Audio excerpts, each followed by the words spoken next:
పరిస్థితులు అయినా సరే, ఆపద ఉన్నది, అది ఏ ఆపదైనా సరే, వ్యాధి అయినా, మరణకరమైనటువంటి రోగమైనా, అప్పులైనా సరే, సమస్య ఏదైనా సరే, ఆ సమస్యకు పరిష్కారము దేవుని యొద్ద దొరుకుతుంది.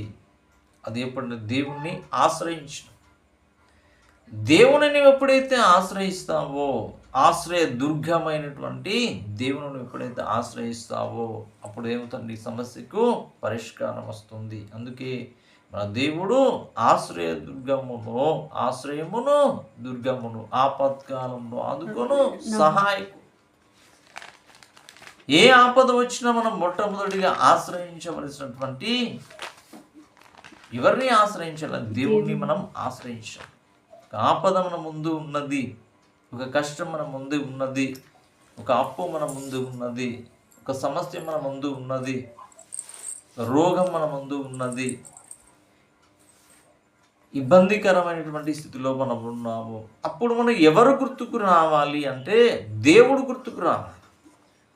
మనుషులను గుర్తించుకోకూడదు, మనుషులను ఆశ్రయించకూడదు. ఎవరిని ఆశ్రయించాలి? దేవుణ్ణి ఆశ్రయించాలి. ఆ సమయంలో మనకు వెంటనే ఎవరు గుర్తుకు రావాలి అంటే దేవుడు గుర్తుకు రావాలి.